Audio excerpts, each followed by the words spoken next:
कि एक राजा था। उस राजा को सिर में एक दर्द हुआ जिसको वैद्य अनेक प्रयास करके भी ठीक नहीं कर पाए। तो एक वैद्य ने उपचार बताया। बोले एक उपचार है। बोले क्या? मानसरोवर में जो हंस रहते हैं उन हंसों को मार करके उनके हृदय से एक लेप बनाया जाएगा। वो लेप जब माथे पे लगाया जाएगा तब राजा का पीड़ा दूर होगी। राजा ने अपने सब सैनिकों को आज्ञा की मानसरोवर जाओ और वहां से हंसों को पकड़ के लाओ, मेरा दर्द ठीक होना चाहिए।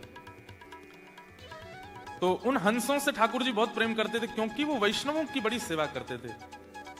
सैनिकों को पता चला कि ये हंस जो हैं ये संत महात्माओं के हाथ से दाना चुगते हैं। इसका मतलब है कि भगवा वेशधारी इनको प्रिय लगते हैं। हम सब सैनिकों के वेश में आए इसलिए दूर भाग रहे हैं। भगवा वेश पहन लो। क्या किया? आडंबर।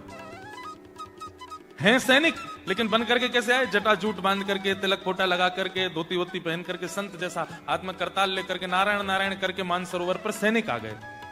तो उनको देख करके हंस ने दूसरे हंस से कहा, देखो संत आए हैं, प्रणाम करने चलो। तो दूसरा हंस बोलता है, ये संत नहीं है, ये वही हैं जो कल हमको पकड़ने आए थे, जो हमको मारने ले जाने वाले हैं, ये वही आए हैं। तो पहला हंस कहता है, बोले कि मुझे भी पता है ये वही हैं, लेकिन इनकी भेष देखो, इनकी वेशभूषा देखो, इनका स्वरूप देखो, ये तो संत के रूप में आए हैं ना। और दोनों हंस जानते हुए भी कि ये दोनों ये सैनिक हैं, ये संत नहीं है, फिर भी उनको प्रणाम करने गए। और जैसे ही प्रणाम करने लगे उन सैनिकों ने तुरंत अपना चोला हटा दिया और हंसों को बंदी बना करके जाले में बांध करके ले गए राजा के यहाँ। ठाकुर जी इस लीला को देख रहे थे, बहुत ध्यान से सुनना।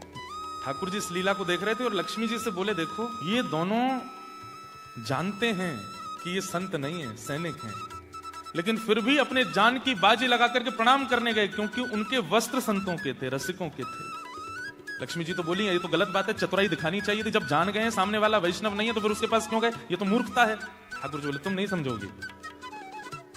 वैष्णवों के प्रति प्रीति का मतलब यह नहीं होता कि वो व्यक्ति विशेष प्रीति के योग्य है। उसके कई बार व्यक्तित्व पर प्रीति नहीं होती, पर उसका बाह्य आवरण भी पूजनीय होता है, वंदनीय होता है। भगवान बोले, अब इनकी रक्षा करने मैं जाऊंगा। और ठाकुर जी राजा के यहाँ एक वैद्य बन करके पहुंच गए और बोले, देखो राजन, इन हंसों को मत मारो, मेरे पास एक औषधि है, मैं औषधि लगाऊंगा और औषधि लगाती अगर तुम्हारी पीड़ा दूर ना हो जाए तो कहना, लेकिन अगर पीड़ा दूर हो जाए तो इन हंसों को वापस छुड़वा देना। ठाकुर जी ने अपने हाथ से पे लेप बना करके राजा को लगाया, राजा की पीड़ा दूर हो गई। राजा बड़ा प्रसन्न हो गया। वैद्य को खोजो, कहाँ है जो मेरा लेप बना के लाया था? ठाकुर जी तो अंतर ध्यान हो गए। तब हंसों ने बताया, बोले कि वो वैद्य कोई और नहीं ठाकुर जी थे।